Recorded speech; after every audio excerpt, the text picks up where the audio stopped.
Today's August 30, 2024, and I'm honored to have on the show the prince, the king, the ruler of Jupplandia, Daniel Jupp.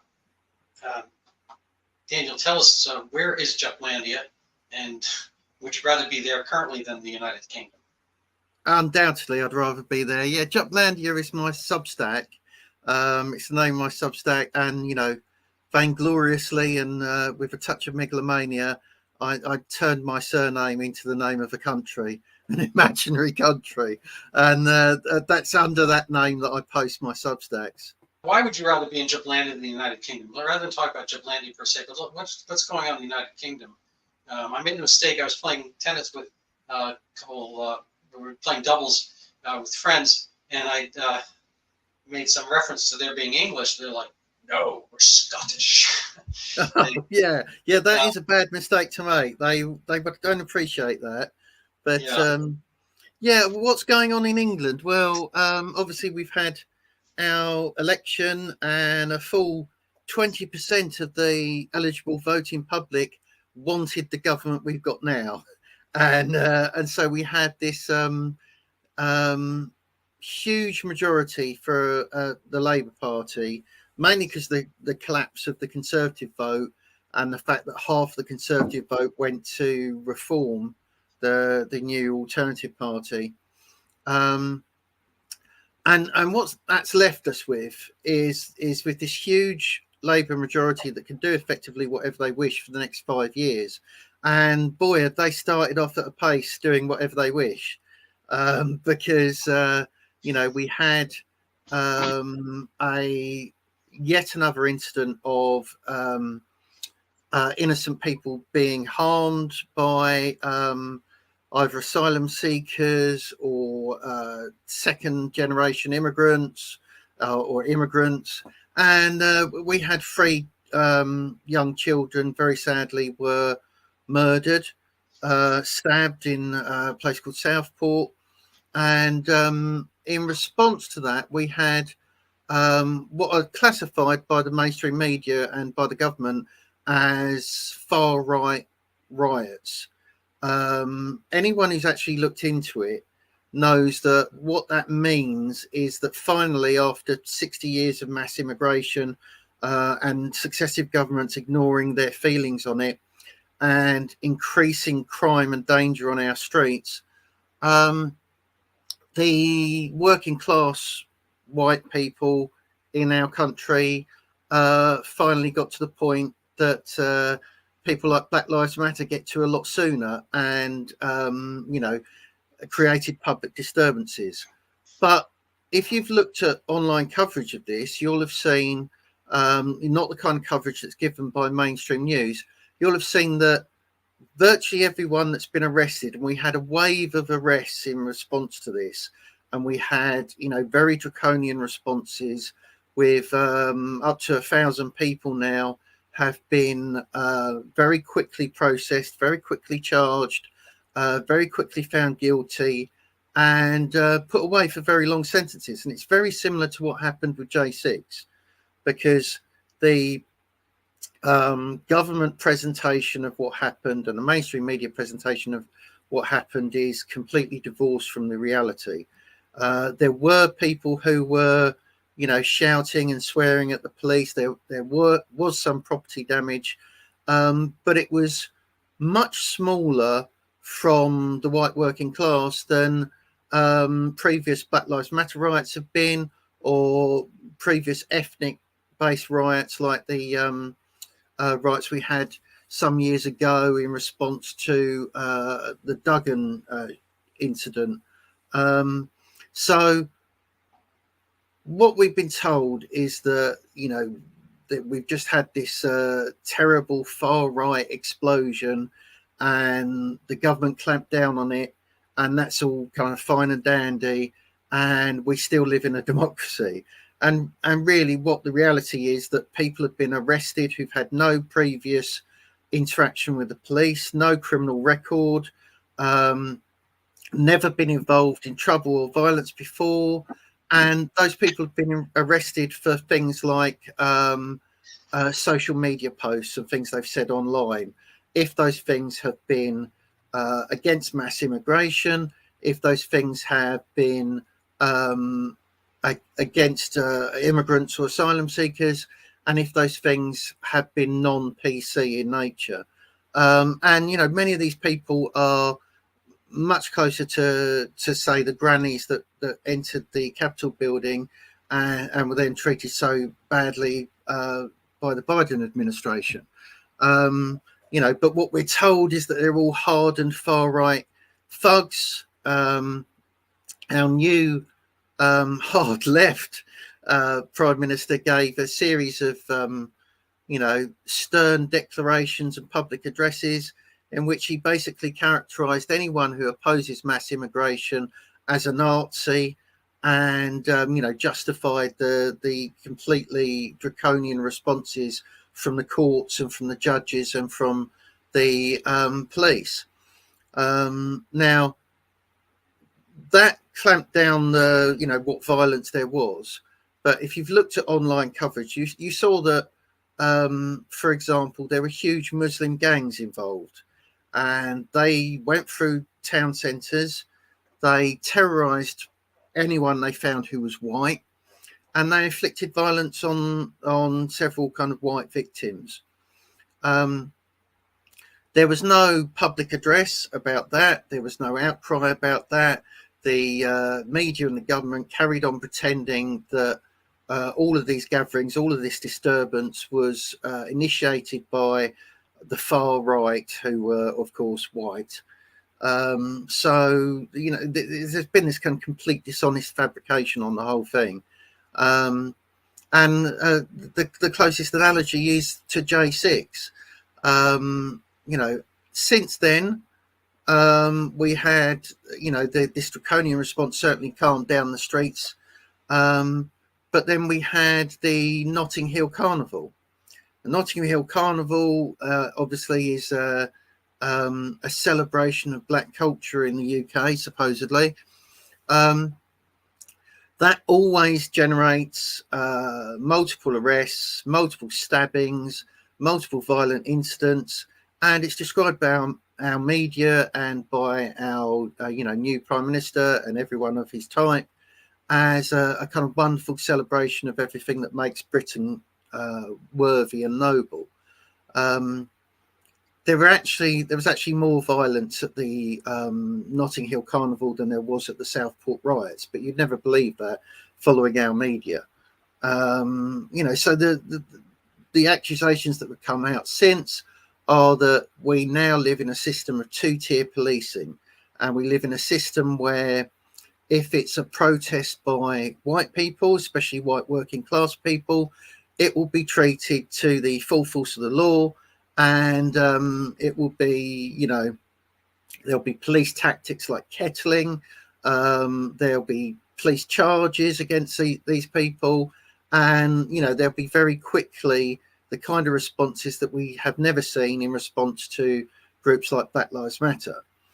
Again, this is following the template established in the US, really, because, you know, when we had the months and months of rioting while President Trump was in power, from black protesters and from white leftist protesters, that was treated by the media and by the political establishment completely differently to the J6 events. So, you know, all of these things are basically the UK copying the US. But in the UK, of course, we don't have constitutional protections at all. So a hard left government that decides to be completely in favour of one group and completely against another group, especially when they have this huge majority that they've just gained and very little real opposition in Parliament, can effectively govern in different ways for different groups of people, which is what they're doing. It's sad and shocking.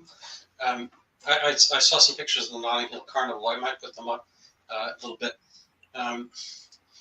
Is there any recourse? I mean, sometimes governments fall, but it doesn't sound like this one can, because they have what percentage of Parliament do they have under their I, belt? I think that's part of the problem, because we've only just had an election, so they're newly in. They've been in power 2 months.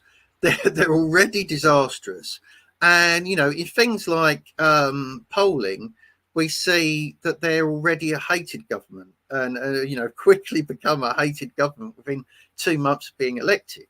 And that's partly because, as I say, they were elected on just a tiny fragment of the overall vote. Double the number of people didn't vote at all as voted for the Labour Party.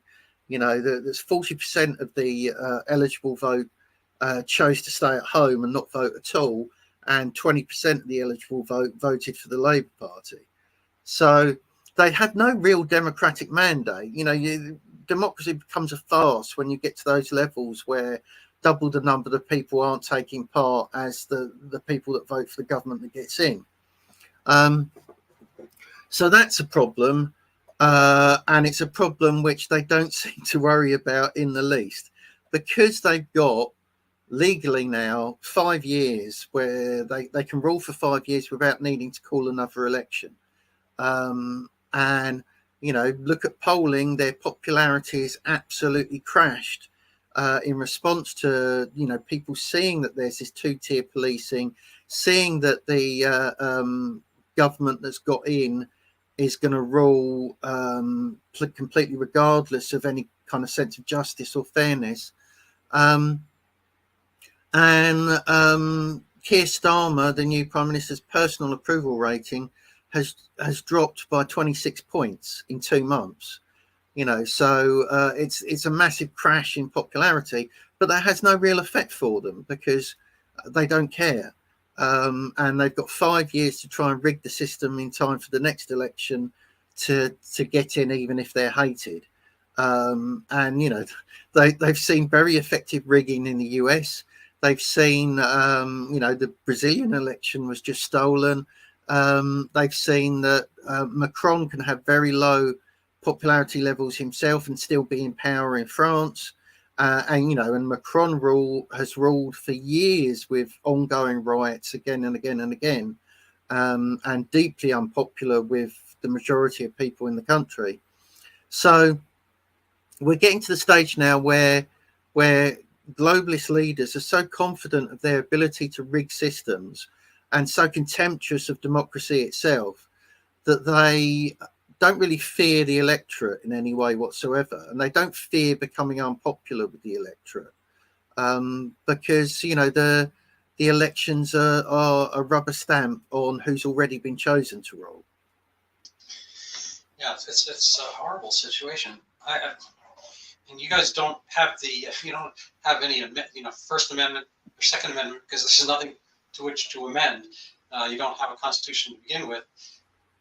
Well, we have an unwritten constitution, and we're supposed to have common law, but and the common law was a brilliant way of expressing the power of the people and making sure that the ruling elite were constrained in some ways. But the common law has increasingly been ignored, and is especially ignored by our lawyers and by our by our professional judicial class. So, we did have traditional protections in place, but they were protections that effectively also needed a certain degree of honesty and integrity on the part of our rulers, which is long since gone. So, the system only works if people are honestly using the system. And that's not been the case for a long time. And, we had the, Magna Carta, we had the 1688 Bill of Rights. We had various forms of protection that actually inspired the founders of the United States of America. But it doesn't really help you if those things are simply ignored. And it doesn't help you if you have a political class that doesn't care about any of those features whatsoever. And that's the situation we're in.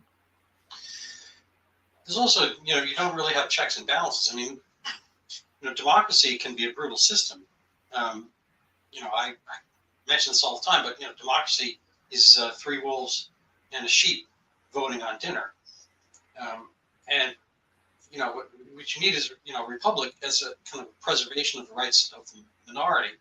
Well, this is an interesting thing, because I always get into this disagreement with Americans, and I think that I think the Constitution is a beautiful document and one of the best expressions of the spirit of democracy ever written. And I think and it did for many years protect Americans in a practical sense. I don't think it protects them as much as Americans still believe it does, because you've got the First Amendment and you've got protections of free speech that are supposed to be constitutionally there. But at the same time, you effectively had the Biden administration outsourcing censorship, outsourcing an industrial complex of censorship and propaganda to supposedly private entities. So and we just had with the letter that Mark Zuckerberg wrote, one of the agents of this acknowledging that it happened now. Mark Zuckerberg recently wrote a letter where he said, yes, the Biden administration applied pressure to Facebook. Yes, there are things that we knew were true. And yes, we censored them on behalf of the government. And he was complaining about this and complaining about the level of pressure that had been put on him. And, we should remember that this is someone who massively funded the Democrats, gave over, somewhere around $400 million to them. And his money was used to seize control of part of the electoral process. But even he is saying now that, the Biden administration went too far and effectively got round constitutional protections on free speech by outsourcing and pressuring censorship on private companies.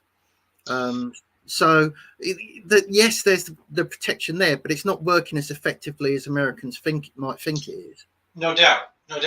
But as Winston Churchill once said, he's mentioned capitalism as the worst economic system on earth, except for all the others. Yeah. I think we might very well be, no offense to short people, but we might very well be the tallest dwarf. And so they're all not living up to standards, all these governments. But what we seem, again, a little bit like reserve. I think we are now we are now all midgets, and the biggest midgets are the people that lead us. It's kind of a redundant argument for like Americans and citizens of the UK to say to each other, well, my nation's a little bit more free than your nation, because neither nation is free, and that's the problem. And the entirety of what was the free world and was the place where people would flee to in order to have basic freedoms, and are now ruled by people, globalists, who want to take away all of those basic freedoms unless you conform entirely to what they believe. And all the European nations are suffering from it. The US is suffering from it. Canada is suffering from it. Australia and New Zealand are suffering from it. We saw how many freedoms they're prepared to take away during the COVID years, but now we see that they want this to be the kind of normal way things operate, even when they don't have the excuse of a pandemic. It's a terrifying thing that people should be much more worried about than most of us are. I mean, where does one go? Well, I've seen that Putin, is very good at effectively trolling the West, and he's right a lot of the times when he does. And there's now no way in which someone could objectively say we are more free than Russia, because, for example, more people have been arrested for politically incorrect posts that the government doesn't like in the UK, charged and prosecuted for those thought crimes and speech crimes, than have fallen foul of similar laws enacted by Putin. There's actually fewer people in Russian prison cells because they said something Putin didn't like than there are in British prison cells because they said something the British government didn't like. I don't want to be saying this. I'm no fan of Russia particularly or of Putin particularly, but that's objectively the case. But in one of his trolling efforts, he's apparently offered to relax Russian immigration laws for people who no longer feel that the West is safe for them and no longer feel that they want to carry on living in the West and would prefer to go to Russia. We've seen more famous, more prominent people flee to Russia now who aren't, as in the old days of the Soviet Union, people who were spies or people who were communists. We've had people who flee there who were, rape victims of Democrat politicians, for example. So, the old idea and the comforting old idea that the West is where freedom lives and freedom survives and where other people come to us for shelter no longer applies.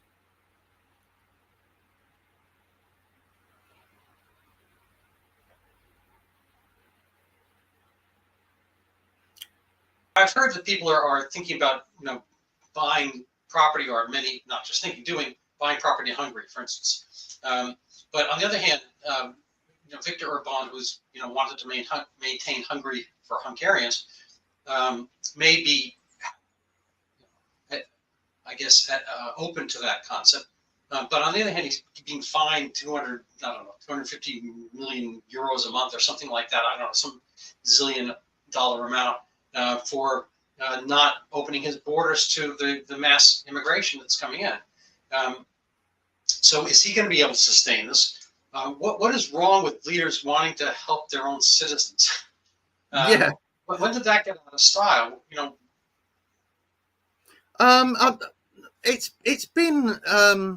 If we're going kind of seriously about when it went out of style, you have to look to World War II, and what happened as a consequence of World War II was the kind of natural patriotism that existed beforehand, and the assumption that looking out for your own citizens is the priority of government, was destroyed effectively by World War II, World War I and World War II, but primarily World War II.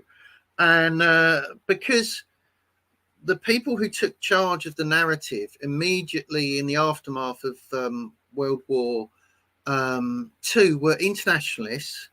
They were people who preferred international solutions to national ones, and they were in many cases Marxists who wanted to characterize all nationalism as the same as Nazism. And the horrors of Nazism allowed them to do that, and people was kind of immediately forgot, under the kind of direction of Marxist historians in particular. People immediately forgot that it was nationalism that defeated Nazism. It wasn't it wasn't the League of Nations that defeated Nazism or transnational bodies that defeated Nazism. It was armies of men who today would be called far right, who were on the whole, conservative with a small c, very patriotic, going to war, prepared to fight and kill, to defend their nations and to, respond to aggression from another nation. Nationalism defeated Nazism. That's even the case with Russia and with communist nations, because, in order to motivate their people, in order to get them to fight, the communist Russians used nationalist rhetoric and nationalist imagery. So the idea that nationalism was tainted by World War II was a lie that was put to people by Marxist historians, and they were very effective in making that the standard teaching of our schools. And that was a precursor to all the rhetoric that came out from most anti-colonialism. It was a a precursor to things like critical race theory and cultural Marxist attitudes to Western history. And it was something that the Soviets were deliberately manipulating and advancing in order to, exploit divisions in the West and win the Cold War. Our educational establishment ran with it and, was soon dominated by leftists. So that's where a lot of the problem of why people think it's good to do so many things that are damaging to their own nations. That's where it derives from. So, question is, how do we undo that kind of horrible, miserable feeling of self, or is it end stage for Europe or Germans or whatever, at seeing themselves as that? Yeah, I mean, Germany's very odd, isn't it? Because they've had the kind of post-Nazi guilt, and they became, in many ways, the kind of wokest of the Europeans. And the Europeans are generally, more woke than many Americans or Brits have been. And they went all in for this kind of self-hatred, which you could understand given the legacy of Nazism. But for countries like Canada or the US or the UK or Australia, it's a lot odder that we've gone all in on self-hatred. But there are various reasons for it, and there are psychological reasons, there are economic and financial reasons as well. Psychologically, if you're saying that everyone in the past was worse than you, and it's only the people in your social circle at this particular time who are truly enlightened and truly get it, and are the original meaning of the term woke was they invented it themselves as more aware of social injustice, and you're inherently a better person than other people around you according to that ideology. And the way you manifest how good you are, the way you get that little thrill of feeling better than everyone else, which is like a dopamine hit to straight to the brain, is by hating your own people to an excessive degree. And this is what Orwell talked about in relation to the British intellectual class, 60, 70 years ago. And it's something that through the leftist control of education has been spread and broadened throughout society more generally. And it's a luxury belief, and it's also an identifying belief of the ruling class and the media class. Now, you have to assume that the Western world, there's nothing special about it. It wasn't better than other places before.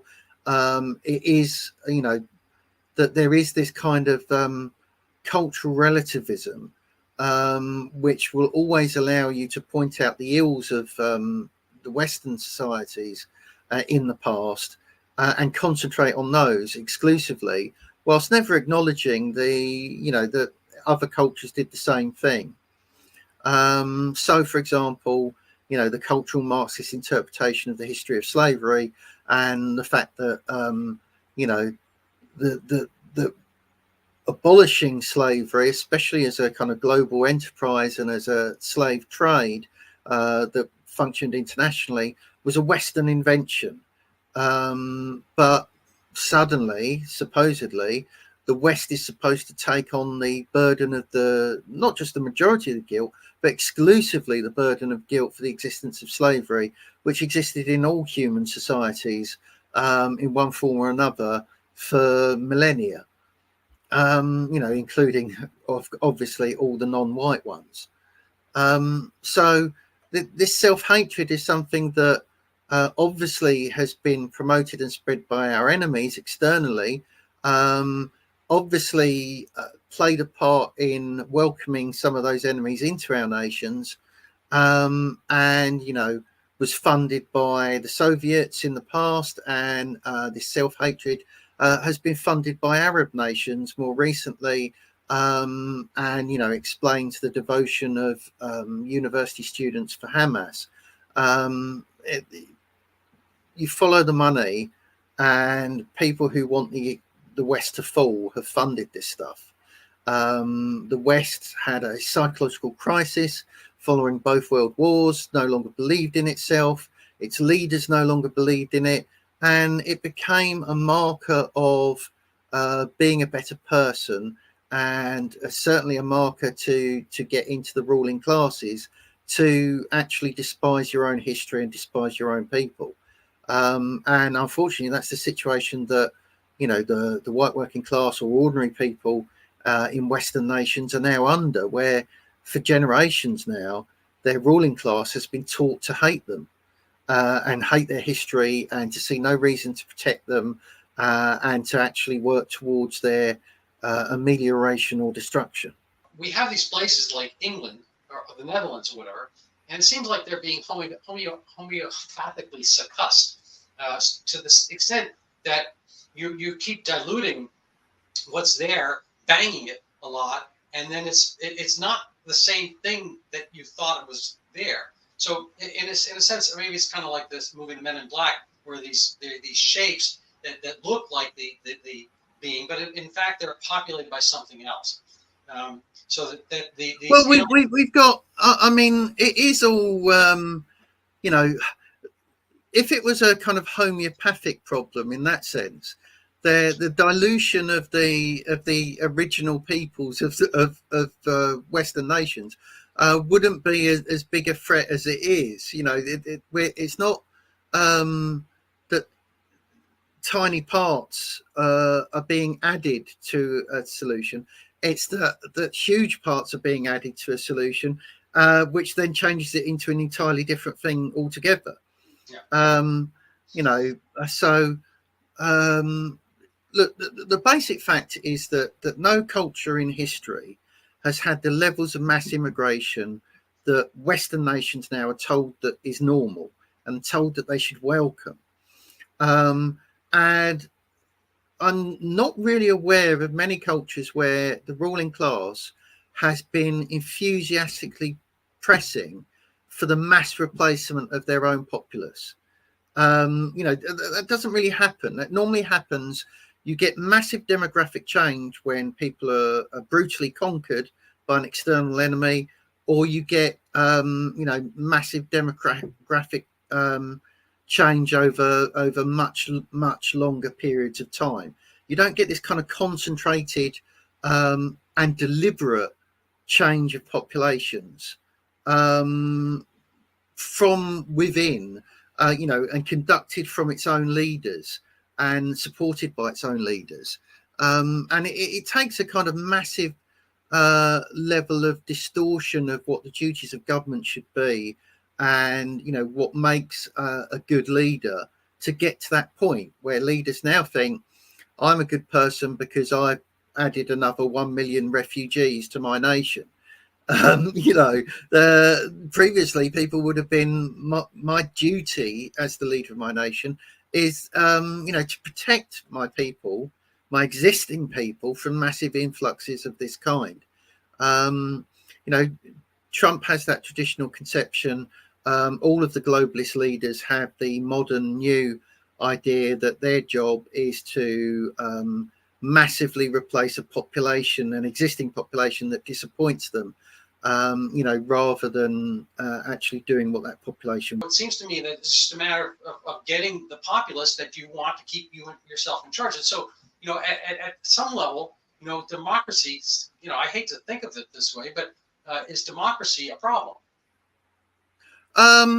No, it's very similar in a way to, is capitalism the problem? When we look at corporatism, and we look at corrupt corporations and how they've entangled themselves in regulatory bodies, as Robert F. Kennedy talks about quite a lot, and how that they work with these huge companies work with the state to act as their censorship arm, or to do things that are against the interests of the common people.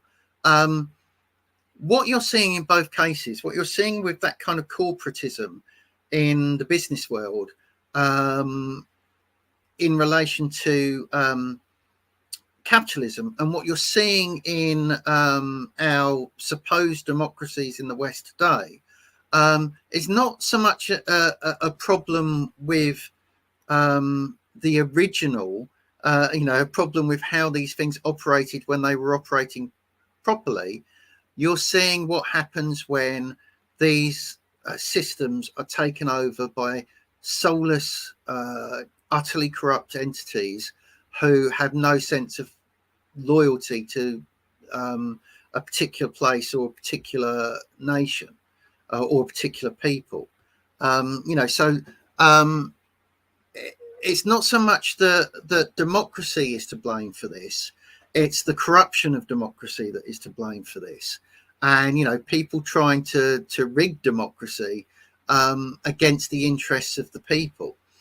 I wouldn't blame democracy itself any more than I'd blame the free exchange of goods for current corporations being incredibly malign. But it still seems like what they're looking for here is voters. This is the great replacement theory, Well, yeah, I mean but it's not even that they need to look for voters, because what they were looking for is a way to rig the system, and because of the checks and balances you've got in place to try and prevent a tyranny of the majority.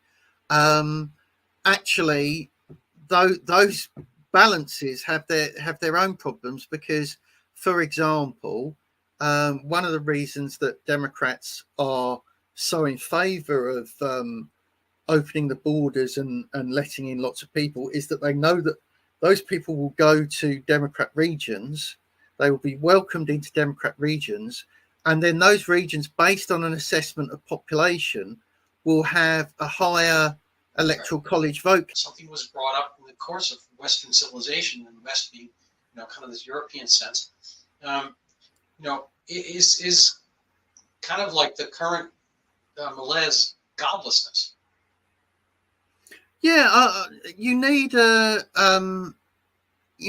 democracy to work, it has to apply to a specific people, because there has to be that sense of kinship. And you can have immigration and you can have people joining from elsewhere, but there has to be this essential notion that people are joining something which is akin to a family, an extended family, and which has genuine characteristics of its own that are unique and pertain only to that people. There has to be a Frenchness to France, there has to be a Germanness to Germany, and there has to be an Englishness to England. You cannot retain that if your ruling class think that Germanness is an evil concept, or Englishness is an evil concept, or Americanness is an evil concept. And you cannot have that if, there's no impetus towards people to integrate and to join with what's already the existing majority there, and, to conform to their culture and morals. All you have then is a place. You don't have a nation. You don't, you have a place that might have a state that calls itself a nation, but really that becomes just the most powerful robbers and bandits in your land. It doesn't become a community of communities knit together by shared characteristics. Spend the money, get to the Super Bowl, and guess what? The Chiefs and the 49ers are playing, and even if some Jets happen to be in the crowd or some of them get on the field, they can't win the game. Yeah. Unless somehow overrun both of those teams that have, so it's in a binary system. It's hard to be non-binary. Yeah, apathy is not the solution, and just saying can't divorce yourself from the system that you're trapped within. You know, I can understand the instinct to retreat, and I can understand the disappointment with every side. And, you know, I went from being a regular Conservative voter to deciding that the Conservative Party was regularly betraying everything that was actually Conservative. So I could no longer vote for them. But I still voted, and I voted for reform. You have to either create or take part in something new if everything that is old betrays you. You know, just saying a pox on all their houses is a pathetic response, really. And, you know, although I can understand the kind of the things that lead to it, it's not going to save anyone. It's not going to help anyone. And, you know, voting might not save anyone or help anyone. But we do what we can. And, you know, speaking the truth might not save anyone, but we do what we can. You know, just complete abnegation of your own responsibility to be a social animal in the political system you live within is not going to improve anything for anyone. That's why I will still vote, even with the horrified perception that my vote is going to be meaningless. And I don't think I'm endorsing a corrupt system when I vote. And I think probably people who say don't do anything are doing more harm than people who say, well, try that. It probably won't work. Leaving, you know, the frying pan going into the fire, you know, you have 5 years of Keir Starmer, it seems, or his replacement. Can you survive? You as a my answer to that, we might not survive. We might not survive 5 years of Keir Starmer. America might not survive another, you know, Kamala being elected. And, you know, there are instances where clearly an alternative vote is a wasted vote. If you're, you know, voting for, I know libertarians, you know, I sympathise with a lot of their positions. But if you're voting for a candidate that's going to get 2% of the vote overall, you're not going to go anywhere. So for a very long time, people in Britain were kind of voting for the Conservatives as the lesser of two evils. But what that meant is that we had years and years and years where we could have protected ourselves from what Starmer is doing now, and we didn't. And, you know, if you look at the tyrannical measures that Keir Starmer has been putting in, he has been arresting people for social media posts. Well, the legislation that allows him to do that was brought in under the last Conservative government, the Online Harms Act. So, you know, you cannot vote for either one of those in those circumstances. So, you know, I don't believe in apathy, but I don't believe in continually voting for one of the two main parties simply because you think they're the only ones that can get in. You know, you've got to do something different to both of those responses. But, you know, would you vote for Mitt Romney? I would find it very difficult to vote for Mitt Romney. That's the trick. So Charlie Baker was up, and I've got some, you know, kind of purist conservative friends, you know, who can't vote for Mitt Romney when he was running for governor and or president and whatnot. And the question is, you know, against Obama, you know, Mitt Romney, yeah, again, it's a Super Bowl. You know, you vote for the Chiefs, you know, you root for the Chiefs, you root for the 49ers. You don't get to root for the Jets and expect anything other than one of those other two teams to win. And so Charlie Baker and Mitt Romney, you know, Mitt Romney running against Obama is a better choice. Mitt Romney running against, I forget, you know. But it's the same. It's the same as the Conservatives in the UK. What you get is exactly the same stuff you get under the, you know, the thing you're afraid of, but a little bit slower. There's not much practical difference. Mitt Romney would have done, you know, would have done many of the things that Obama did. I understand, but at least the Conservatives have a chance of listening to you. They have a chance of being chagrined and you know, use the word Reform Party, reforming themselves and absorbing the Reform Party. They could make a coalition with Reform. Had things gone a little bit differently, say, and you have this parliamentary system, and let's say everyone got 33, 30%, whatever, of the total number of seats, and then theoretically, conservatives ally with reform rather than, that would be the natural pairing. Yeah. There's, but if you look at what we've had this new Labour government come in, and the Tories lost a lot of seats to Reform, and Reform were the ones selling themselves as more populist and as more conservative with a small c, and any sensible strategist from the Conservative Party would say, look, we've been hammered because we've been supporting globalism and because we've been doing exactly the same things as the left-wing parties, and people don't like it and they've hammered us for it and we're out. Clearly we have to move right again, and we have to be more populist, and we have to listen to the people who aren't being listened to because they're our voters and they've gone away from us. That's not what the Conservative Party have done. They've got, I think, 121 MPs still. Not one of those MPs has offered any serious condemnation of the things that Keir Starmer has been doing. Not one of them has stood up and said, actually, this is tyranny. Not one of them has honestly said, there is two-tier policing. It is going on. It is unjust.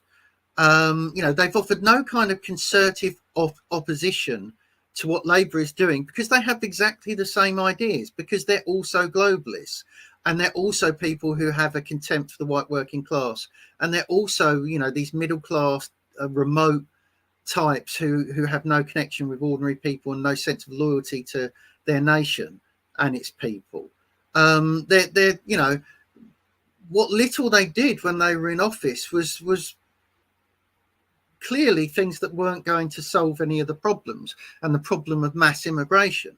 And they were bringing in legislation that is now used for tyranny by the Labour Party. So, there's no benefit to staying with them, ultimately, in the end. Yes, the kind of the Labour Party or the Democrats in the US will do the insane things quicker. But when the official right will do the insane things as well, you have to change the official right or destroy them. That's what the MAGA movement hopefully will do. And, that's what Trump taking over the Republican Party. Maybe you could survive jumping from one-story building of Keir Starmer. You just, do one of those parkour tumbles and you roll out and you're all fine. You jump up in a somersault and then you wave to the crowd. And so with 2 stories, you have to be a little more talented. Maybe you land on a good patch of grass. So 2 years at Keir Starmer. 3 years would make it a 3-story building. So now you're jumping from the 3rd story. You're most likely going to be hurt. I'd rather have an honest assessment of the gap and a chance to leap than go with, again, the guy who says everything's okay, just stand here, I'll protect you, and then you get stabbed anyway. And that's what the official right has been, in bed with the other side, taking their money, going to dinner with them, playing golf with them, involved in the same social circles. The official right sold out, and they sold out a long time ago, and they're either scared or they're bought or both. And there comes a breaking point where you can't go with them anymore, even though it's the lesser of 2 evils. And the advantage that America has, the beauty that America has, is that Trump got himself inside the Republican Party. So one of the 2 main parties, and the MAGA movement got inside the Republican Party, and effectively, has tried to force it to be Republican again, and tried to force it to care about its nation and care about saving its nation. That gives Americans more options than Brits have at the moment. Well, but if there's nothing like that, if there's nothing like that kind of populist infiltration of a right that's betrayed its voters in your official party of the right, then you have to go to a new party. Yeah. I think the other thing, though, is, again, we have this, sort of tricameral system with the justice, legislative, and the executive branches, and you are more unicameral as the parliament. You have, this bit of a upper house of lords, and you have a bit of monarchy and so forth, but just call it parliament, prime minister. That's it. And our Congress, which is, I guess, most nearly similar to your parliament, the lower house is every 2 years. So there's always going to be a kind of a greater responsiveness to the popular will. So if, let's say, Obama gets elected, or when he got elected in 2008, he can kind of carry on like Keir Starmer does for 2 years, and then 2010 he gets a huge, slap down. The same thing happened to Bill Clinton. He wanted to do Obamacare, with Hillary Care at the time, and then he got slapped down by Newt Gingrich's what we call it, Promise to America. I forget the name of it. And so that's 2 years later. You get that kind of slap down. You have to kind of move to the middle, and you have to listen to the Well, there's an argument that says that, and I can see that argument, and I can see it making sense. But Imperial Rome had elections every year. The tribunes were elected every year.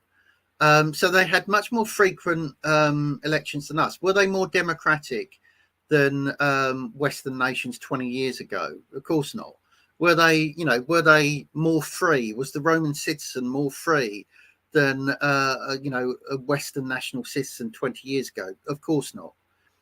So frequency of election can help in that removal of the tainted and cleansing of corruption. But if you don't have inalienable rights of the people, if you don't have those being defended and those existing, and some system for enforcing those, then your frequency of elections doesn't matter. So yes, it would be more helpful if Keir Starmer had only 3 years before he had to face election again. But it's not a guarantee that the system will work. The parliamentary system, I think, has a huge flaw. The United States has kind of more federalist system, so the states have more rights reserved to them, and we also have this kind of more division of power. And so sometimes things are feckless and misguided, federally and so forth. But it doesn't quite have the overreach that I think we see in some of the parliamentary systems. Yeah, see, I mean, they're again, I don't like to kind of get into a kind of pissing contest of who has the most tyranny, but look at the J6 protesters and what was done to them. Look at the fact that the mother of a slain protester can be arrested in the United States of America, supposedly the home of the free, for holding a candlelit vigil for her slain daughter, and no one will ever face, by the look of it, punishment for that murder. Yeah. Yes, I'm not dismissing constitutional protections. I'm not saying that the system of checks and balances isn't a good thing. I'm saying it's already been broken. The Constitution is already ignored. Most constitutional protections aren't being effective anymore because you have crooked media, crooked judges, and you have large parts of the Republican Party shrinking, but large parts of the Republican Party who are prepared to go along with the Democrats in enacting tyranny. That kind of uniparty reality, and the corruption of the judiciary in particular, and the media, has enabled a level of tyranny, even though you've got these supposed protections in place. And I don't think that there's a big gap between the tyranny in the UK and the tyranny in the US at the moment. I think the whole Western world is under effective tyranny at the moment, and that's the issue. Patriots in all of these nations and people who love freedom in all these nations need to unite against it. And, the encouraging thing in America, I think, is that you're getting people from, the traditional left doing that. You're getting people like Tulsi Gabbard, and you're getting people like Robert F. Kennedy Jr., realizing that the state of freedom and the perils to freedom in the US is now so advanced that they have to unite behind Trump. And, you know, that's the most encouraging thing of recent years. Yeah. No, it's a classic liberal. You know, it's kind of funny. I mean, liberalism has really verged from that. You know, you're probably a little better versed in this, but, you know, the idea of liberal was to preserve freedom based on the word. Yeah. And citizens had to learn the trivium, which was not trivial, I guess, in order to become adequate citizens to maintain liberty. And, you know, I don't know how liberals got that term, but they don't seem to really live up to it. Like Democrats don't really, you know, in a sense, not really that Democrat. No, and they end up using the words for the opposite of what they are. You know, that they end up, because they've got this kind of Marxist influence and heritage in what they are as well. And that's become the dominant heritage of the modern liberal. They end up deeply illiberal because, of course, that's a totalitarian ideology, and it's an ideology that accepts no dissent. So yeah, the kind of the modern liberal is the opposite of the classical liberal. Yeah, well, I kind of think we should start talking about Stalmerism, which is like Stalinism, but with a soy-based diet and more rainbows.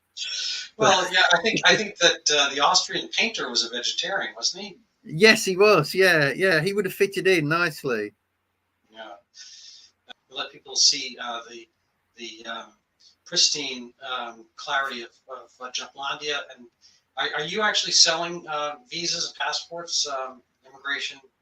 No, I wish I was. Yeah, it may get to the point where I declare my flat an independent nation, but it's a small flat, so I'm going to have even stricter immigration laws than I would have over the nation.